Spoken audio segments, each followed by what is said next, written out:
You're listening to FNR, Football Nation Radio.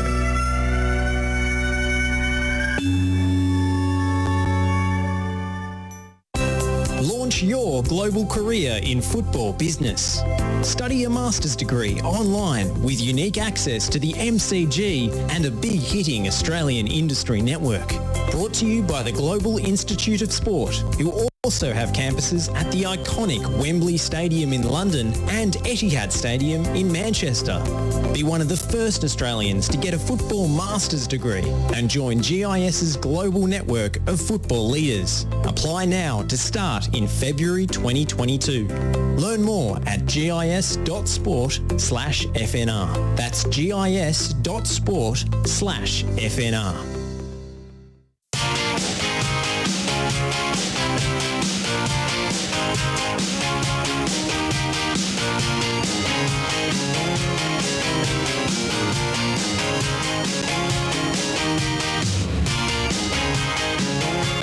Welcome back to the EPL Show on FNR Football Nation Radio. We had a week off last week, but we're back.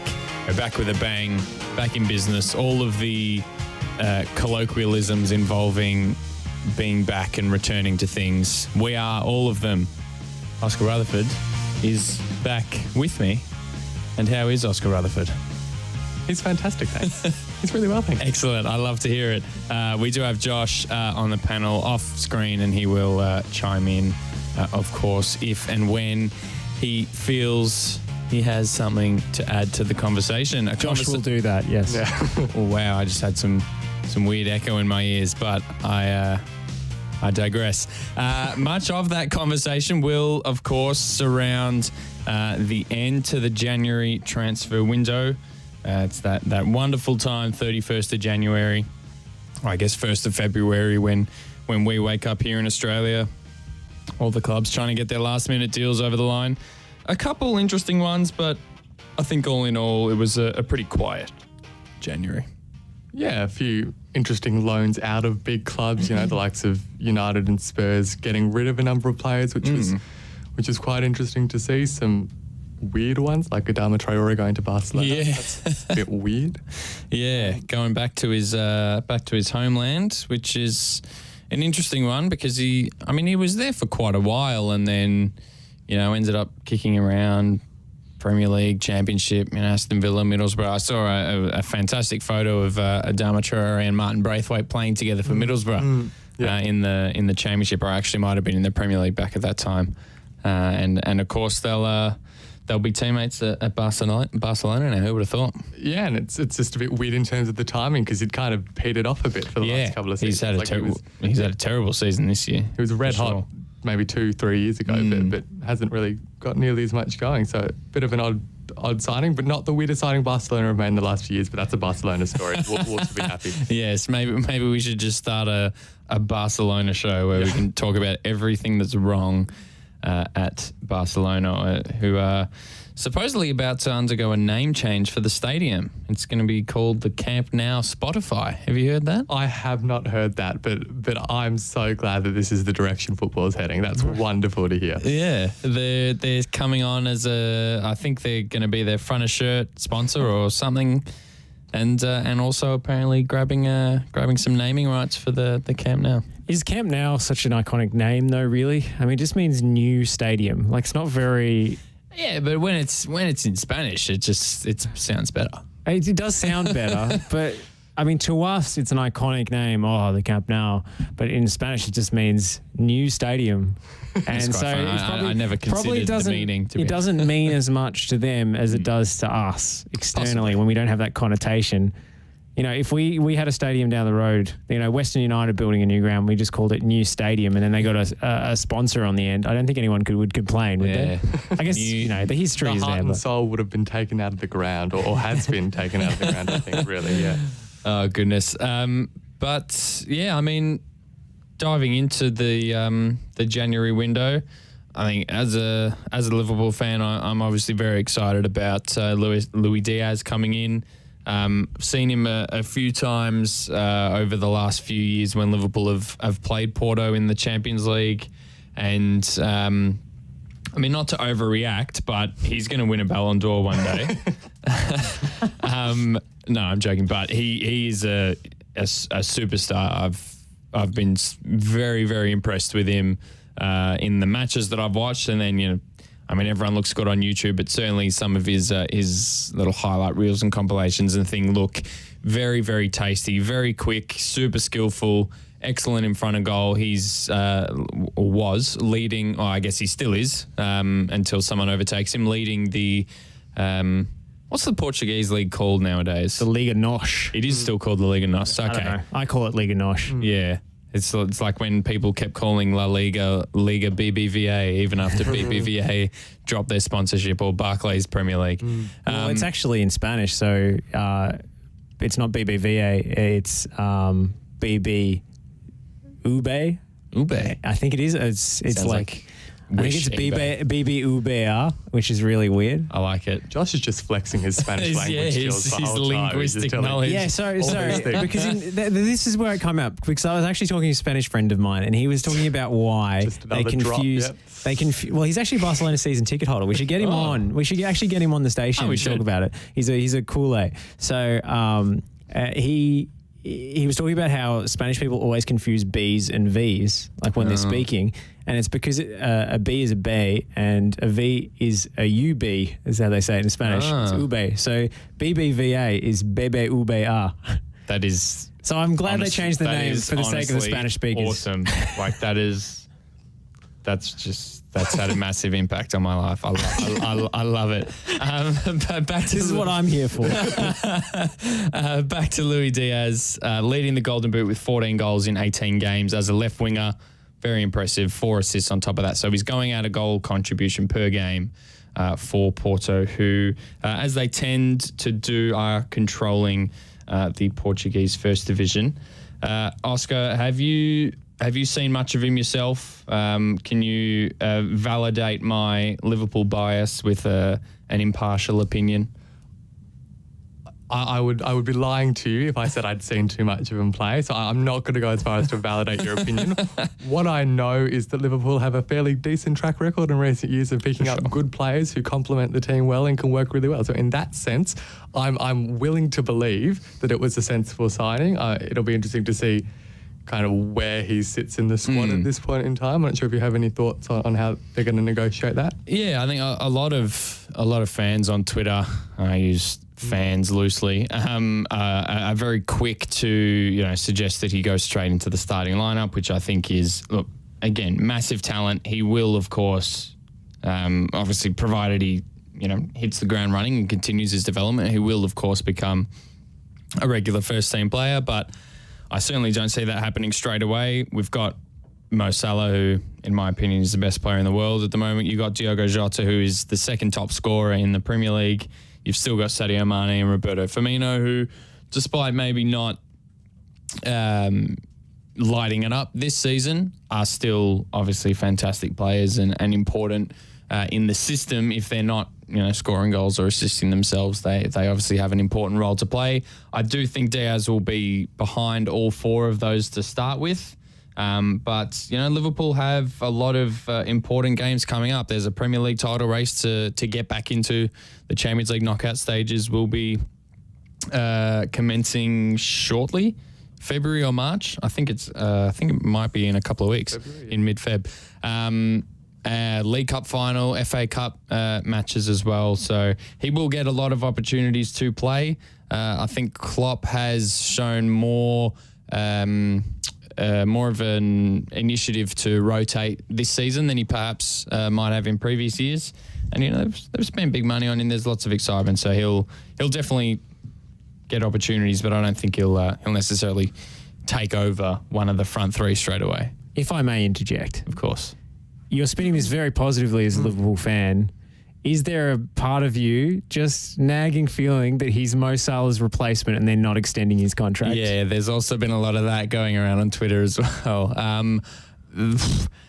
To the positive that I'm getting on that front is that Diaz is more of a left-sided attacker than a right-sided That's certainly attacker. where he played for Colombia at the Copa America last year, which is the only time I've watched him. And he was absolutely brilliant in that tournament. 4 goals, top scorer alongside Lionel Messi. Yeah, so, of course. That's probably the main thing that's giving me hope. But yeah, I mean, it's a touchy subject. The Mo Salah contract I've upset situation. Nick Hughes. I feel bad now.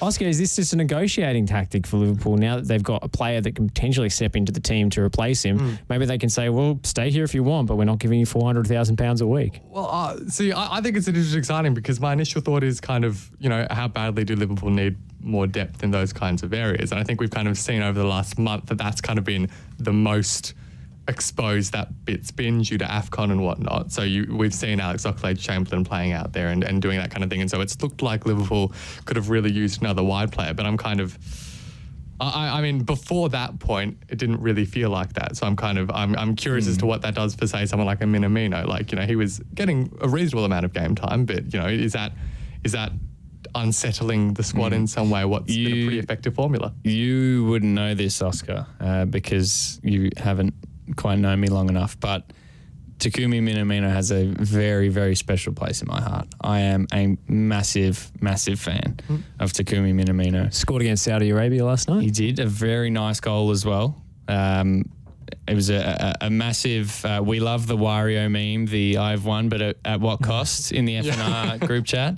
It was massive, massive vibes of that meme.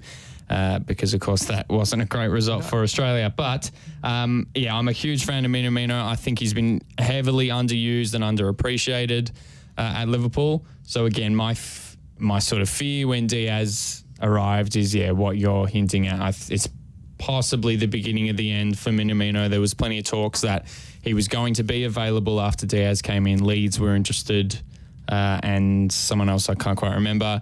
He apparently said that he wanted to stay, which is great. I think he's had a good season. He's scored a handful of goals, 5 or 6 across all the competitions, I think. Some big ones in the League Cup as well, namely the last-minute equaliser against Leicester in the quarterfinal. Of course, missed his penalty in the shootout, but it didn't end up mattering.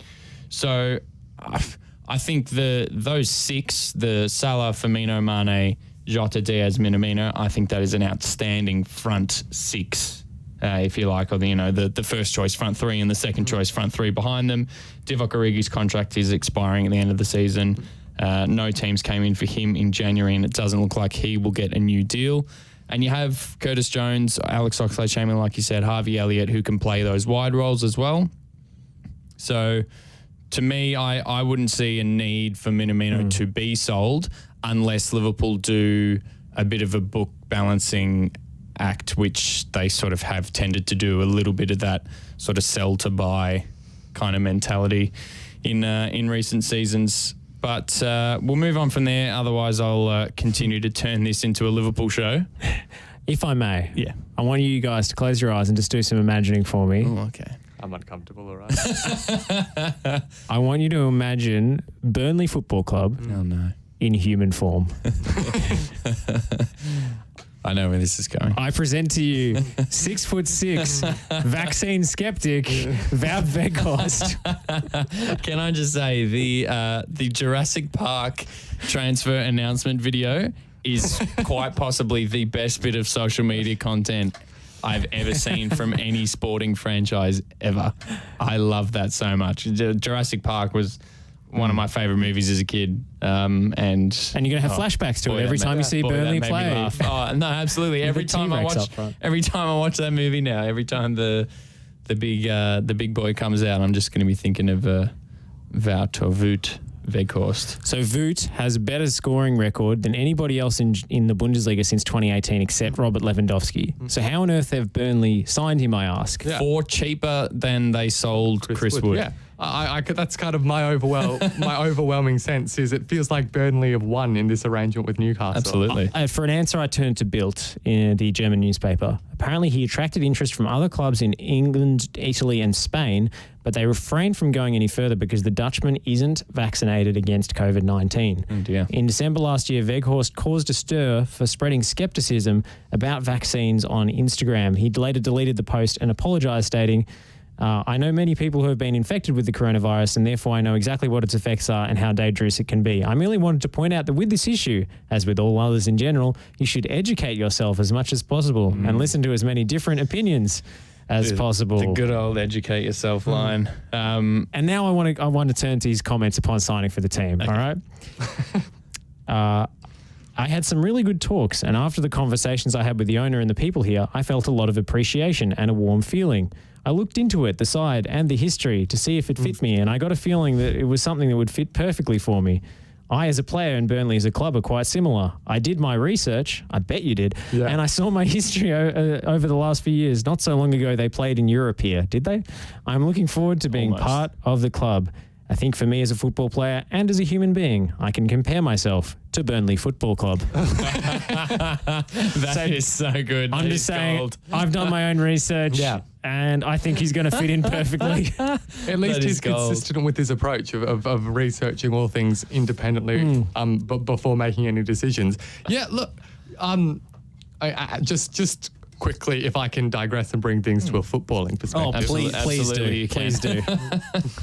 I think it's an awesome signing. I just as Josh rightly points out, he's been absolutely smashing in the goals for Wolfsburg for the last few seasons. Chris Wood has been serviceable and done a job, but you know, if at the start of the season you said who would you rather have in your team, Chris Wood or Wout Weghorst or Wout Weghorst, ignoring external factors, I'd pick Weghorst every single time. So I just kind of I think that's great business for Burnley, and I think that will potentially massively go a long way to helping them out. Another part of it I love is how much Weghorst sounds like workhorse, which just adds to that Burnley connection. I love it. But yeah, Wolfsburg are in a really interesting situation this season. They came fourth last season and were 4 points off second. They had a really, really good Bundesliga campaign. Obviously, with a fourth place finish comes Champions League football. They were put into the inevitable Champions League group of where there's sort of four non-powerhouses, the very even group. One of which I know was RB Salzburg. I can't off the top of my head remember. Yes, Lille is one. Good. And I'll give you $10 if you get the last one. Sevilla. Well done. Yeah. You're not getting $10. They didn't even come third in that group, I don't think. So I don't think they're going even into the Europa League. And they're sitting 15th and 2 points above the bottom three in the Bundesliga this season. Which is pretty average. I mean, to provide some context to that, their manager, who I think was Oliver Glasner last season, did leave, and he's now at, I think, Frankfurt. So they've had Mark van Bommel come in. I think he won his first 3 games and then went downhill from there. Then they brought in a new manager again, Florian Kerfeld, who's started okay and then gone downhill again. So things aren't all pleasant at Wolfsburg. So I understand why, from Weghorst's perspective, he left Germany in that sense.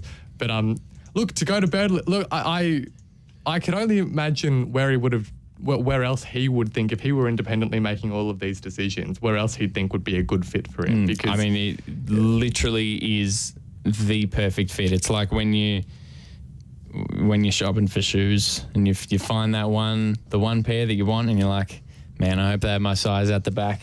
And then, it comes out with the box. There you go. Perfect fit. That's exactly the analogy I was going to go with too, but you stole it from me, so fair enough. Yeah. But yeah, like you said, he was doing very well in the Bundesliga. His last 3 seasons, let's do some quick maths, 53 goals and 18 assists, which is quite decent. But this season, only 6 goals, 1 assist in the 18 appearances.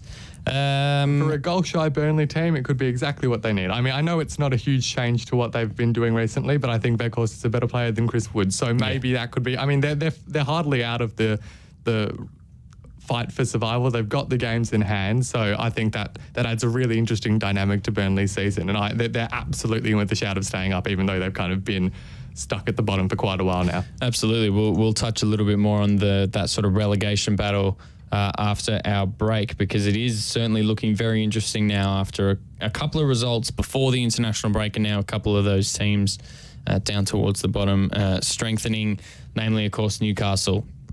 That cashed up Newcastle United, adding, how many players even was it in the end? Kieran Trippier, I know, came in. Matt Targett came in on loan. Burn. Yes, Dan Burn. A signing I very much like. I love Dan Burn. Again, you may not, excuse me, you may not know me long enough, but I'm a big fan of Brighton. I love the way they play. I love Graham Potter, and I've quite enjoyed Dan Burn, because he may look like, again, a typical sort of Burnley player, because he is just that massive, but I really rate his technical ability and his positional awareness, ability to play then again, left back, left wing back, centre back. It's going to be Dan Burn versus Wout Weghorst to stay up in the league. Don't they play each other on like the final day? Pretty sure they do. Yeah, I think I did see that. So, I mean, you can imagine that's going to be an ugly one to watch, but just the Clash of the Titans, Godzilla versus King Kong. I reckon there'll be a betting market for the first player to end up having their head bandaged after an aerial challenge. Bruno Gimerich was the big name, the big money signing, or biggest money signing that Newcastle made. Brazilian midfielder from Lyon, in excess of £30 million. Squad on paper, I mean, after the signings, it looks quite good. The attacking options, Saint-Maximin, Wilson and Wood now in midfield. They've held on to Sean Longstaff, who was apparently subject to a £50 million...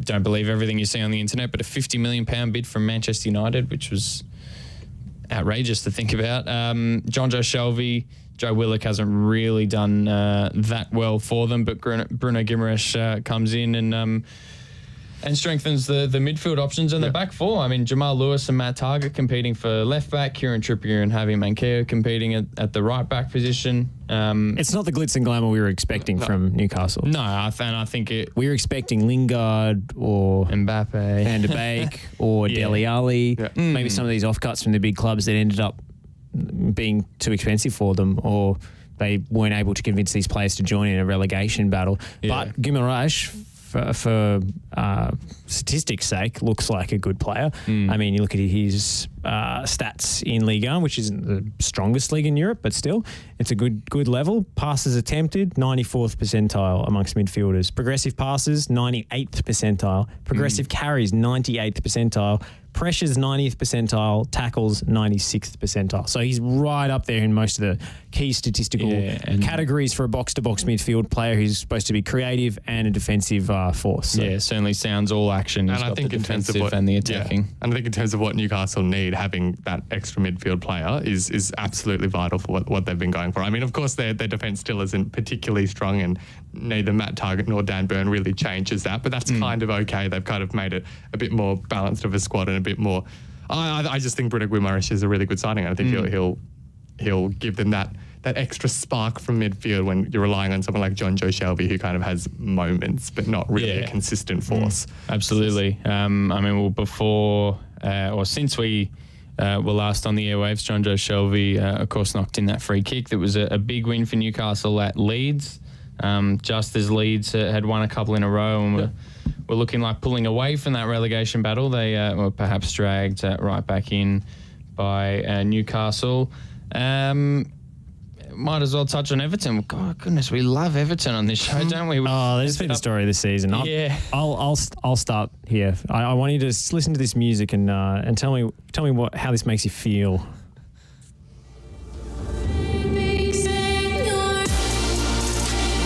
This is the music they use to announce Frank Lampard with these seductive shots of him getting dressed and unbuttoning his shirt to reveal a little bit of chest hair.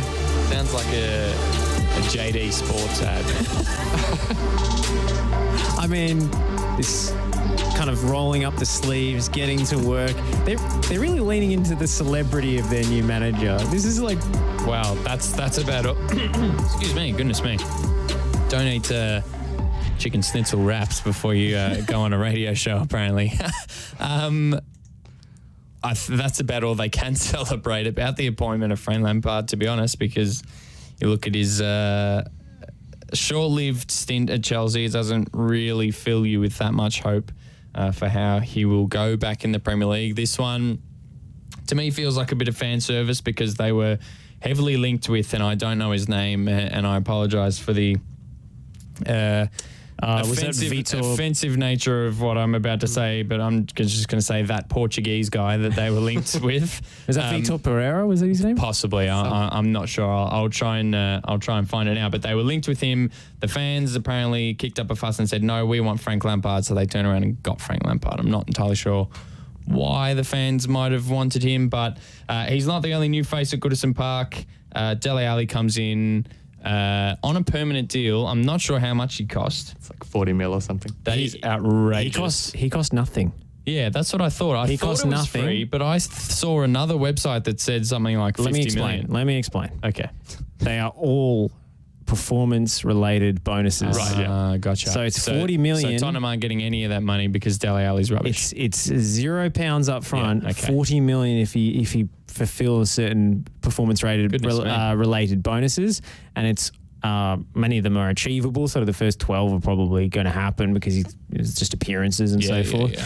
But that's, I guess, a low risk signing for Everton because if he does perform, then he will be worth the money. Worth it, yeah. And if he doesn't perform, then they won't have to pay much of it. So very true. I don't hate this from Everton. I think it's a bad deal for Tottenham when you're considering a guy like Dele Alli was so hyped a few years ago and could have gone for 50, 60 million. Yeah, well, he's fallen off a cliff. Linked with Real Madrid and PSG and all sorts at one point. Jose Mourinho loved him. Sir Alex Ferguson wanted to bring him to Manchester United. That goal at Selhurst Park will be replayed, I'm sure, for years to come. But exactly right. To put it plainly, he has fallen off a cliff. As the big toffee that you are, Oscar, how do you see Dele Alli coming in? Well, I'm glad we're finally giving the Everton Football Club some recognition for some of the great transfer business that happens behind the scenes, some of the genius that's going on in the Mashiri staff room. Yeah, well, I think you guys have touched on a lot of the really key points and that there's a great deal of potential, and Josh summed it up really well with if he does reach anywhere near that, then he will, in theory, be worth the amount of money that would be paid. Obviously, that being a Frank Lampard signing, I've been thinking, so obviously that's kind of we'll see a change of formation, a new system being employed. I'm wondering whether Dele Alli will be kind of the Mason Mount that Frank Lampard liked to use in terms of that creative burden, and I think that's something that Everton really need because, my God, have they been lacking something creative. So that makes it a really interesting thing to see how they'll line up. I think that'll make the midfield function better. If you look at a player like Andre Gomez, who was just miserable in the Rafa Benitez system, so maybe that will free him up to play better, of course. And it just seems like a more coherent, balanced midfield, especially when you throw Van der Beek in there as well. Yeah, the midfield was problematic, not necessarily in personnel, but in terms of how that personnel fit within what Rafa Benitez want, and it was completely incompatible. So I think that there's potential now that there's a much kind of more obvious plan here that could actually work in this instance. Yeah, I like the Van der Beek one for Everton's midfield composition, and I think if you look across the board at the midfield options, I think it gives Everton a lot of variety for sort of different tactics, different game states. They've got a couple of those sort of destroyer types in your Doucourés and your Allens. I don't really know what you would call Andre Gomez. I guess he does everything okay and nothing really that great. But I think he's also suffered after his injury. Yeah, massively, of course. But yeah, in terms of, is he a ball winner? Is he an out-and-out creator? I think he's sort of just an everyman. Has a go at everything. Donny, we know, of course, is technically very gifted and capable of doing things further forward. And they've still got Tom Davies and Jean-Philippe Gbamin who can play bit part roles. I think a large part of the benefit or the influence comes in when you look at what happens further up the pitch. So now what that allows someone like Damari Gray to do, how Richarlison now adapts. Maybe that means Richarlison goes back out wide, which means you're not relying on, Anthony Gordon to create things as much as I've kind of liked lots of what he's provided. It's kind of been pretty... I like Anthony Gordon. It's been pretty one-dimensional. Both he and Damari Gray are going to charge headfirst at the defence because that's kind of been the only thing that they've been able to do. So maybe that straight line running. Absolutely. So that should free them up to maybe do something. We'll see how that affects Dominic Calvert-Lewin, who really hasn't been at his best, whether that's because of the injury or not, whatever. Yeah. It just, there's much more promise going forward that there will be a more coherent structure that actually allows the players to function. It's funny that you used the phrase "more obvious plan" and Frank Lampard in the same sentence. Yeah. Oscar. Yeah. I mean, as far as it comes to the players, as far as it comes to the tactics, rather, I mean that's one for the players. He's a players' coach, by which I mean he puts all of the emphasis on the players to make their own decisions and be responsible for themselves on the pitch. Yeah. Well, but I think, if you want to talk about the impact of Lampard, I think it's very much similar to what we've talked about before with Villa and Gerrard. Just kind of having that player who is such a big name, who players want to come and play for. That's why you get Dele Alli. That's why you get Donny van de Beek in a way that you wouldn't before. And I mean, that's the other fact that we haven't spoke about, is if you want to have a goal-scoring midfielder to bring Dele Alli back to his best, then in theory Frank Lampard could be a good fit for that, capable of bringing that back out of him. I think that's going to be really interesting if there is someone that can surely bring out a better work ethic and a better mindset out of Dele Alli. It is surely one of the England idols that he would have grown up watching, because he's still, I don't know how old he is off the top of my head, I'm sure he's still mid to early 20s and still has a lot of football ahead of him. He absolutely would have been watching England play it at World Cups and Euros, or 25, apart from the one that they missed, and would have been watching and analysing someone like Frank Lampard. So to now be coached by him, be mentored by him as that attacking midfielder. I mean, if it's going to happen, if his career is going to be revived, it's going to be here. And if this goes wrong, I think there's no coming back for him, which is very unfortunate because, like we said, he, that 15-16 season where Tottenham were sort of in that title race all the way until the end, or until the last few weeks, and then Leicester sort of ended up actually winning it quite comfortably, as it were. He hasn't really quite been the same ever since. But the biggest inclusion for me post-January for Everton is Dominic Calvert-Lewin. Back fit. He's started the last 3 games, all defeats, mind you, but getting him back up to fitness and back scoring goals is going to be massive for them, I think. I think we'll take a break there. We've done our transfer chat. Plenty of deals that we've left off the list. Yeah, maybe we should talk about Tottenham on the other side of the break. Yeah. Bit of Spurs chat before we get into the relegation drama. Absolutely. We'll come back and talk Daniel Levy, what did Pep Guardiola call him in the summer after he wouldn't let him have Kane? The master negotiator. Yeah. The master negotiator didn't want to talk. So we'll talk some master negotiator right after the break on the EPL Show. Don't go anywhere. Ever wanted a career in football? From TV deals to player transfers, football is now a global multi-billion-dollar industry in need of qualified professionals who know the sport inside and out. Brought to you by the Global Institute of Sport, the Masters of Football Business is delivered by experts from Australia and around the world. Learn online with unique access to networking and guest speaker events at the iconic MCG. Be one of the first Australians to get a football master's degree. Apply now to start in February 2022. Learn more at gis.sport/FNR. gis.sport/FNR. We are more than engineers. We are more than project managers. We are more than surveyors. We are more than infrastructure specialists. We are more than planners. So, who are we? We are problem solvers, providing the highest quality service and results. We are a team of skilled professionals, focused on customer needs and outcomes. We are our 23 years of industry experience, adhering to the highest safety standards. We are Melbourne, and we are right across Victoria. We are the Lanco Group, your business partner for engineering solutions. Lanco Group.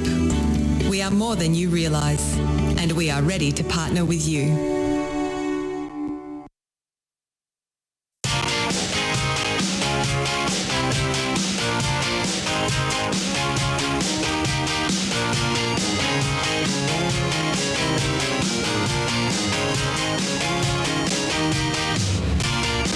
Loving the tunes on the EPL show, getting the energy nice and high, coming back from the break.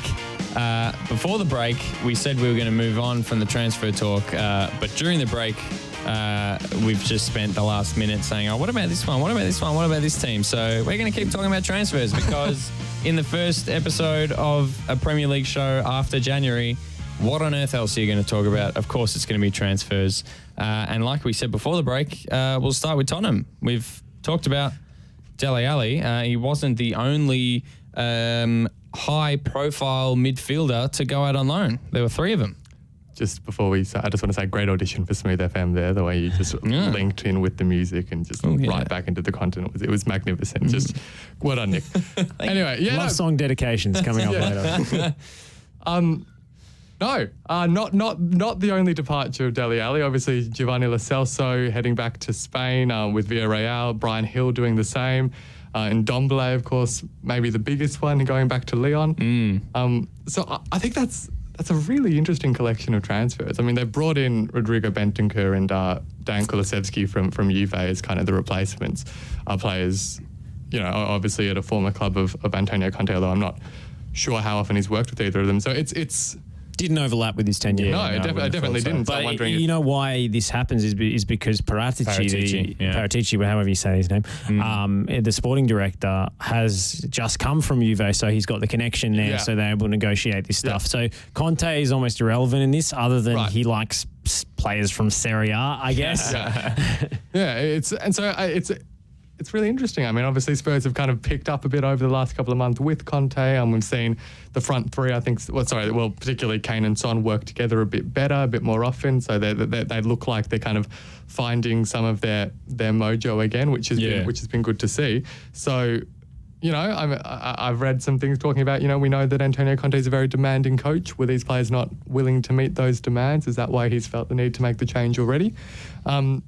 But, I think it's great to see a couple of other players in the Prem.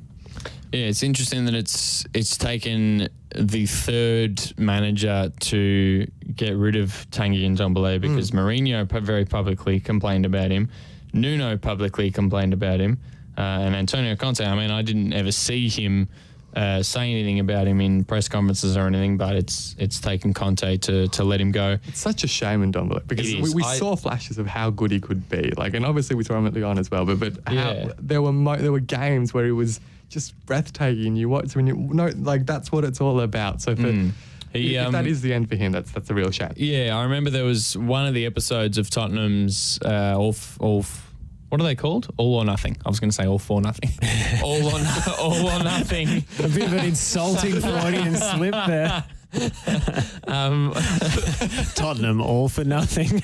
I reckon it's because this season's one is Arsenal, and there were all these memes about the Arsenal one being called All for Nothing. So I reckon that might have been where my mind was leading. But anyway, one of the episodes of the Tottenham one sort of centred around Ndombele coming in. I remember because Serge Aurier, of course, was at the club at the time, and also a French speaker. I remember they were very close, and they were sort of talking about getting him into the team and not seeing a lot of minutes and all that sort of stuff. And you're exactly right, Oscar. He's I think he's a very, very talented player, and I do hope that he can do well at Lyon. And I hope that if he does well at Lyon, he doesn't end up going back to Tottenham, because if he's not going to be used at Tottenham, then perhaps he needs to go back home. Interesting to note on that one that Lyon have a 60 million euro buy option or something, which is just, I think, more than what Spurs spent to get him. Tell him he's dreaming. 3 years ago. Yeah. Tell him he's dreaming. Yeah, There's no way they're paying I that. wouldn't have thought it's not a mandatory future fee. It is an optional one. Well, I imagine So they needed him wouldn't when have someone thought- like Bruno Gimerich goes as well. So that, Yeah. that can be that kind of short-term fix for Leon to get through the season. Yeah, it'll be interesting to see how he goes. And obviously the ins, as you mentioned, Bentancur and Kulusevski. Maybe we should have pulled Lockie Flanagan in, who watches probably more Serie A than... Oh, you watch a bit of Serie A, Josh. Here and there. I I dabble. Certainly more Serie A than the two of us combined. Well, I mean, as right, far as I'm aware, Speak for me. That's do right. you watch Serie A? I dabble occasionally. Okay. All right, good. Well, more Serie A than me then. I'm the lone non-Serie A watcher I'm the imposter among us. Very sus. Kulusevski, I mean, was a player that I thought was a huge talent. I had a great season at Parma last year, but speaking to a few Serie A people, and shout out to my girlfriend's dad, if my girlfriend or any of her family are listening. He's a big Juventus fan, and he can be very critical of Juventus players if he doesn't like them. Like good all good passionate Italian football fans, and he was certainly happy to see him leave. I'll put it that way. But Bentancur is a player that I quite like as well, and I think with all those midfielders leaving, I think him coming in, I still really don't see the whole Oliver Skip thing. Like, yeah, he does a job for them, and he's come from the academy. I get that they, he's one of our own type thing, but. He screams someone who's going to be playing for Fulham in 5 years. Yes, absolutely. And if Tottenham are going to get back to a level where they're routinely chasing top four and trophies, then Oliver Skip isn't really going to be the driving force behind that. So these transfers, and particularly Bentancur coming in, tells me what kind of midfielder that Antonio Conte likes. And that's someone that does what they're effing told. Brian Hill, no way. Yeah. Lo Celso, even less so. And Ndombele, you're lucky if he turns up to training. So get out of my club, says Conte. Get rid of these guys. I don't care how. Ruling with an They've iron loaned fist. them all out. These La Liga softies go back to Spain. And Ndombele, send him back where he came from to Lyon. And let's get some guys who know how to follow an order. And Bentancur is certainly that. He's a good soldier. He's a decent player. Keeps it ticking over at the base of midfield, but he'll put in a tackle if he needs to. He's a good holding midfield player. If he's not the deepest midfielder, I don't know. He can be a bit of a handbrake, but then you've got someone like Kulusevski, who's a really good dribbler and much more of a creative player, and certainly. I guess more deft than he looks. He looks like a Viking, but he's actually quite subtle and skillful in his very approach. tall and Yeah. When I first came across him in Football Manager, I thought, "Ooh, young Swedish winger. This is exciting." And then I saw him for the first time, and I was like, "It's just not what I pictured." But aside from his looks, let's hope for Tottenham's sake that he can be a decent footballer. I think he's a great player. I think Juve are so quick to write off their signings. Then it's not a club where you can get second chances and develop. Yeah. It's a club that makes a judgment on you very, very, very quickly. And it's funny, some of the guys that are still in the team are still living off their past reputations, like Alexandro, but a player like Kulusevski, who I think has a lot of potential, I think they've made a mistake in letting him go so soon.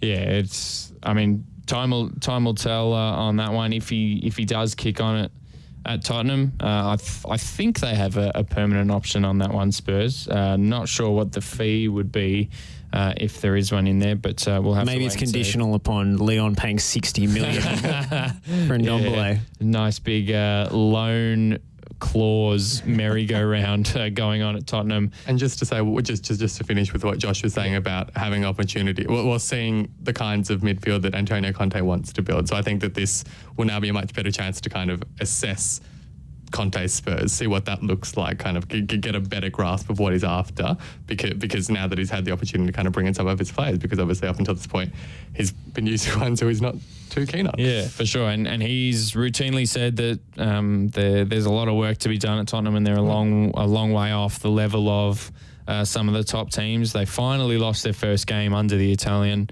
before the break with a 2-0 loss to Chelsea. And that was another one of those such moments where he said, we're a long way behind Chelsea and it'll take time. So I guess time Daniel Levy will have to give him. He hasn't been known, certainly in the last few years, to give managers a great deal of time. I guess Poch he gave a handful of years, but didn't quite take it to the next level. Looking at Tottenham and their neighbours Arsenal, not a great deal of movement, but the one that did move was an almighty tremor, if you like. Pierre-Emerick Aubameyang. It was a crazy deal as it was sort of coming through the reports on Twitter and in articles and things. It was, is he going? Is he staying? It's going to be a loan at Barcelona. And then apparently he flew to Barcelona by himself without Arsenal's knowledge. That took the Gunners by surprise. Then it became a free transfer. Then Aubameyang was pictured in training before the medical was even done and before the signing was announced. The signing still isn't announced as it is, but obviously, even though it's after the deadline, now apparently Arsenal ended up releasing him, so he's a free agent, so he doesn't have to be signed in this transfer window. It's a bizarre one, but long story short, Pierre-Emerick Aubameyang is going to Barcelona. He's been pictured in training already, so exactly. It's happened. Joining Adama Traore as Premier League players that are making the move to Barcelona. For me, Pierre-Emerick Aubameyang's career finished 18 months ago, and this just screams another awful Barcelona signing. Yeah, I think the last couple of weeks of Aubameyang from an Arsenal perspective has kind of summed up his time largely at the club. Kind of so much off-field nonsense and drama going on, which really has detracted from where he does his best work. And obviously he had some wonderful moments if you think back to like that FA Cup final and those kinds of situations. That was at the start of Arteta when it looked like it was all starting to come together and that was all going to work. And I saw, sorry, just to cut in, I saw something as well that he reached 50 Premier League goals faster than Thierry Henry. Right, yeah. And then it went very much downhill after that. And of course, Arsenal can put this under the guise of building a healthier culture at the club, and you don't want someone like that who's dragging people down with his off-field antics or whatever. And at which point you say, well, why'd you make him captain in the first place? it's a series of odd choices, and I'm not. That's the narrative that comes out of the club. I'm not really sure that proves that. I think that's just kind of an incident of a breakdown of a relationship. But yeah, really interesting how Arsenal, seeing how late and dramatically this all happened, haven't really signed a replacement, relying on Alex Lacazette, maybe Eddie Nketiah to kind of step up and fill that goal void. So that'll be really interesting to see. Yeah, well, that striker position for Arsenal come the summer is going to be hugely intriguing because Lacazette's contract is running out and it's widely known. I'm pretty sure actually even Arteta has confirmed that there won't be any contract talks. Eddie Nketiah certainly seems like he wants out and won't be accepting any contract offers. I don't even think any contract offers are coming his way for that matter either. So that's all of their, I guess you can call Eddie Nketiah a senior striker now. That leaves, what's his name, Balogun, as the only striker that's played first team minutes. I guess they've used Martinelli in a centre forward position, but they thought for quite a while they were getting Dusan Vlahovic, but he went to Juventus for very big money. It's Josh called, by the way, just pointing out. Monday last week, mate. Good call. That was, I said, there's no way he's going to Arsenal. Juve always get the Serie A players. Well done. Write-offs. That's off. Yeah, Nick DeBano wasn't quite so sure. But, oh, well, there you go.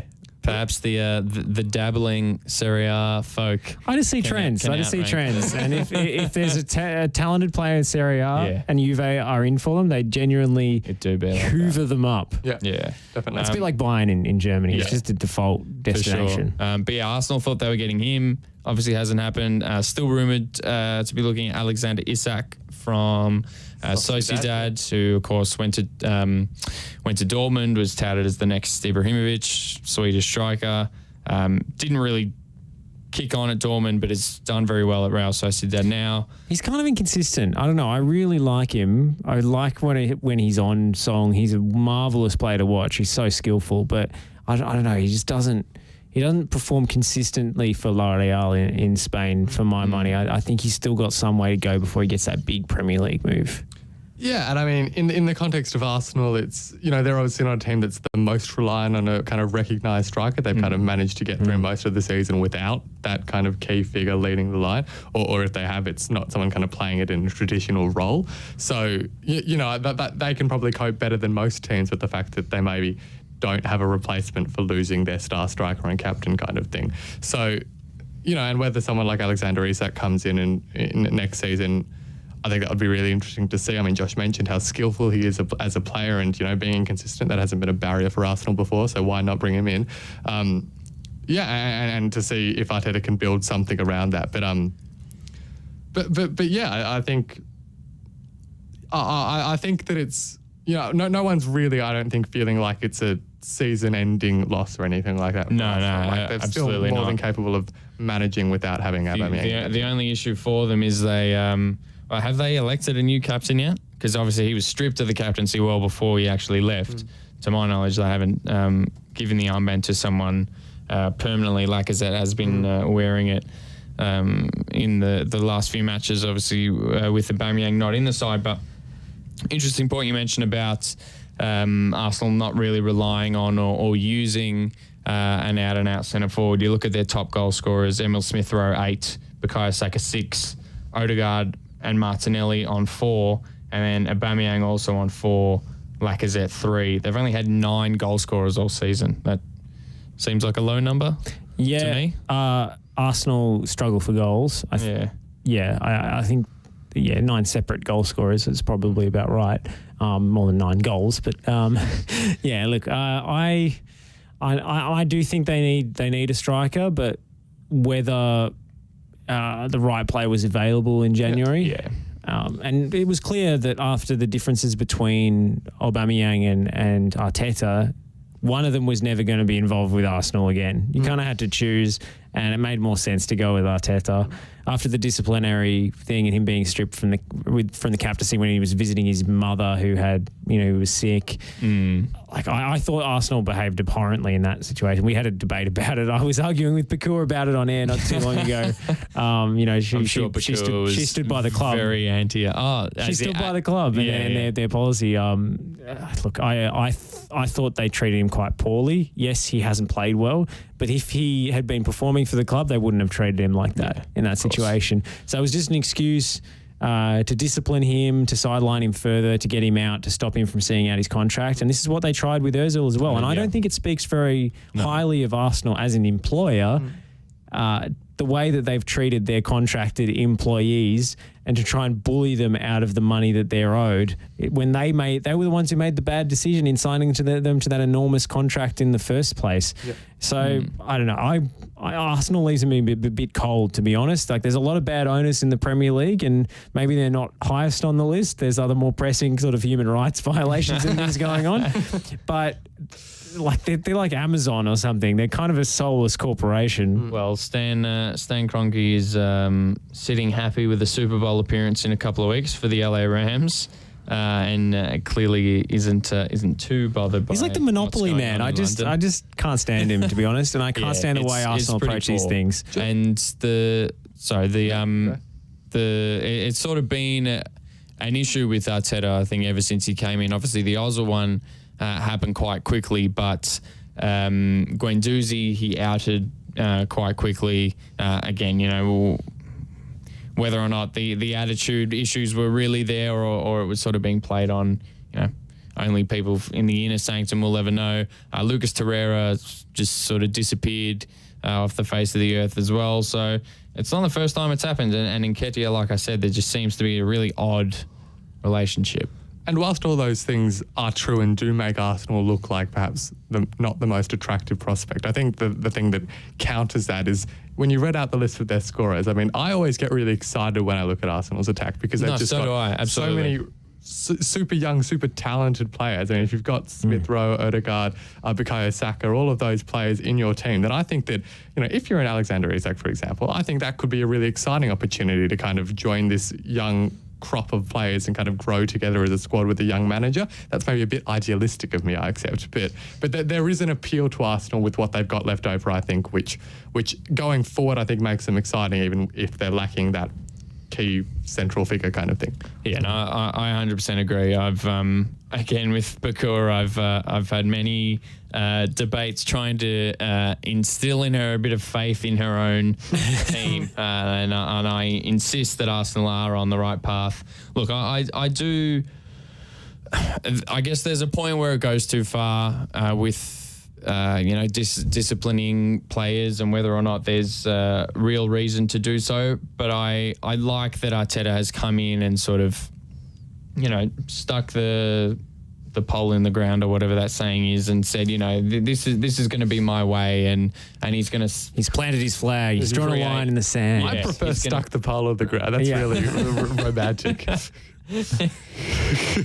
I give up. Staying in London for the last one, just real quickly, how good is it to see Christian Eriksen signing another professional contract?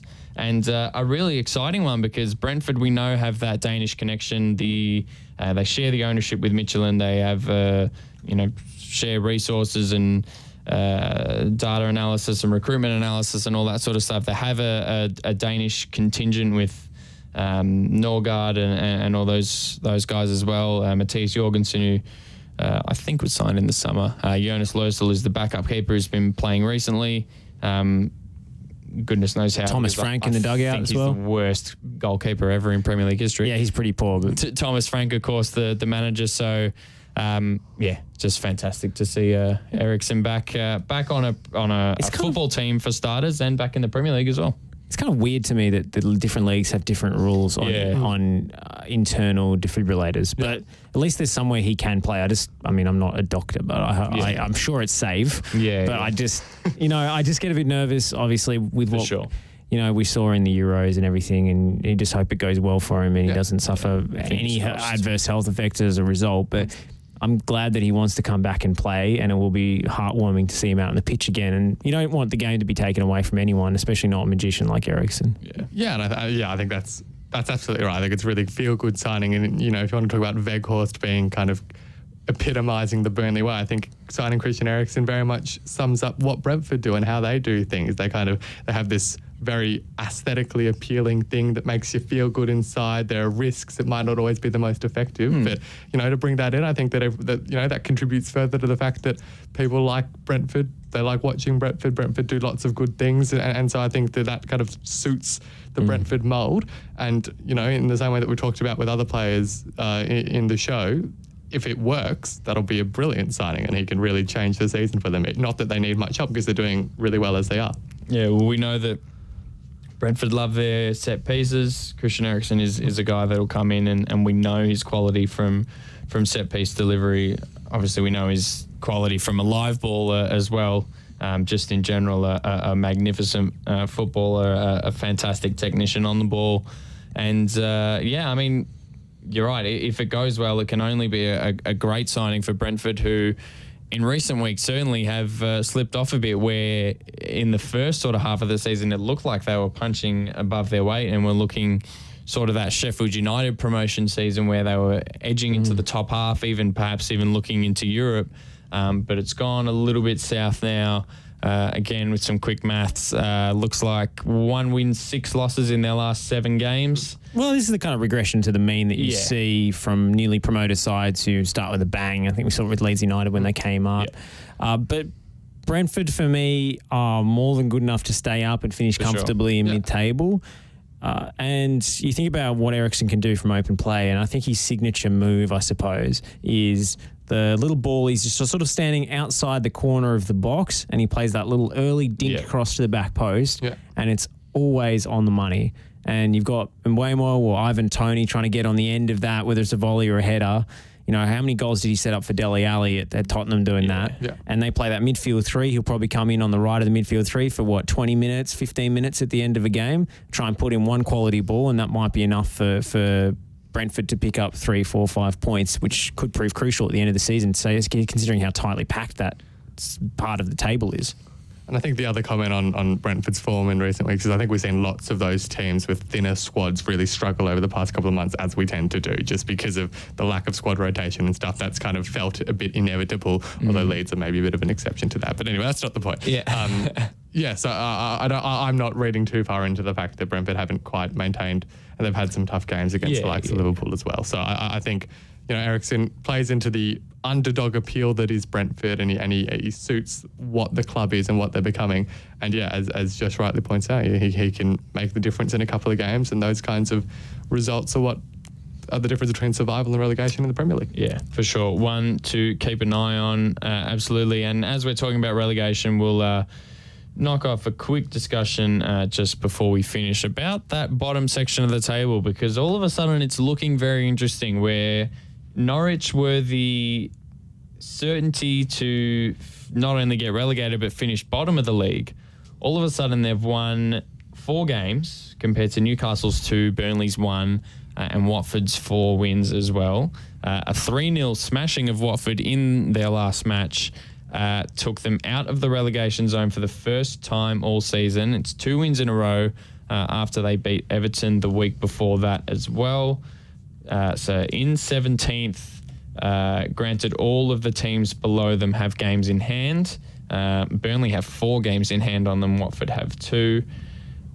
It's going to be really interesting because, you talk about Brentford, you talk about even a couple of the teams above them, all the way up really to, dare I say it, Leicester in 10th. It's quite a tight bunch. Leicester in 10th on 26, Newcastle in 18th on 15. Leicester, of course, you would expect to be safe, as you would. Aston Villa in 11th, Southampton in 12th, and probably Crystal Palace in 13th as well. But Brentford down, going a little bit of a bad run of form, particularly with Everton strengthening. You expect them to have a few better performances, with Leeds maybe looking like they were turning it around as well, although they had that last loss against Newcastle. It's going to be super, super interesting. Yeah, I think that's a good point. Well, they're all good points, as you say, up to Leicester, all theoretically still within reach. I suppose just judging on performances and what, in my mind, I've made of the quality, it feels like kind of a Leeds upwards are too good of a team to go down based on what we've seen from the teams below them. Too good to go down is always a dangerous phrase. It's true, and I'm not going to apply it to Everton, so we'll just leave that floating. Because I have no idea what to expect with Everton. I don't even want to talk about it. Watford are always weird, aren't they? And you can never judge Watford. Well, they're the intriguing one. Roy Hodgson. I did not see that managerial appointment coming. I don't know why he felt the need to do it, to be completely honest. I thought he was done. Well, why would you add that stress to your life? I don't understand. 74 years of age. It's remarkable. Like all jokes and memes aside, to be managing in the Premier League at 74 years of age is quite extraordinary. And it's always an incredible storyline when you come face to face with your arch enemy. And when Roy Hodgson looks Harry the Hornet in the eyes. Oh, yeah, I saw that. That's a showdown for the ages. They're going to have to put aside their differences and work together. I hope Watford bring out some good social media content from that, because I saw that interview. That was very funny. Do you reckon when Harry the Hornet does his celebrations, Roy's going to bring out his famous line? Let's not take the piss here. We'll have to wait and see. Maybe he'll do a Mourinho-esque run down the touchline and slide with Harry the Hornet and a bear hug with Harry the Hornet. I love it. But I agree with you, Oscar. I think Leeds and I think Everton too will be too good to go down. And like I said, up until Leicester, on paper, the math sort of looks close enough, but I can't really see any of those teams going down necessarily. I do think it is that bottom 4, but which of those bottom 4 stays up, I think it really could be any one of them at the moment. Like we said before the break, it'll be interesting to see how Weghorst fits in at Burnley. I think he was the only one they signed. They, of course, wanted to grab Orsic, Mislav Orsic from Zagreb. Yeah, guy who scored against Melbourne Victory at Marvel Stadium not too long ago. Yeah. So his career has exploded, and since then, it's safe to say. Love it. They wanted to sign him but didn't get him, so it'll be interesting to see how Weghorst improves them. Of course, Newcastle's signings, Hodgson coming in at Watford, and then Norwich, I mean, haven't really changed much. They lost Todd Cantwell on loan to Bournemouth, but he wasn't having a very good season anyway. So yeah, that bottom four is going to be massive in my eyes, and it starts with the first game back after the break, Sunday 5 a.m. Burnley at home to Watford. Will be a very, very intriguing match. Sure, it'll be an open end-to-end contest. Do we call it Route 1 anymore, or do we call it Voot 1? Yes, Voot 1. Yes, absolutely. That's what we're calling it. I'm just offended. Gravely. The amount of content that we've managed to pull out of Voot Weghorst is simply exceptional. I'm amazed. And it will not stop. No. I'm telling you right now, it will not stop until the end of the season. Nice segue into... Oh, we don't have any games this weekend, to be honest. It's FA Cup this weekend, and I don't have the FA Cup fixtures in front of me. Wrap it up, I know Yuzi. Liverpool are playing Cardiff, and Harvey Elliott is going to be back on the pitch. Oh, that's good. That's all that matters for me this weekend. Thanks for joining the EPL show today. First one back after... Oh, we only had 1 week off. I guess it wasn't an extended break. It was a public holiday last week after all. Thank you very much for tuning in. We'll catch you again next week with FA Cup to chat, some Premier League fixtures to talk about as well. Take care. Enjoy your weekend in football, and we'll catch you next week.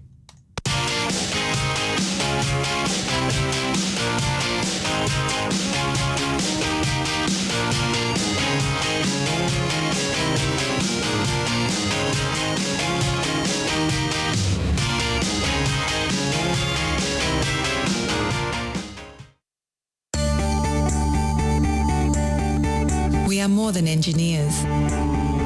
We are more than project managers. We are more than surveyors. We are more than infrastructure specialists. We are more than planners. So, who are we? We are problem solvers, providing the highest quality service and results. We are a team of skilled professionals, focused on customer needs and outcomes. We are 23 years of industry experience, adhering to the highest safety standards. We are Melbourne, and we are right across Victoria. We are the Lanco Group, your business partner for engineering solutions. Lanco Group. We are more than you realise, and we are ready to partner with you.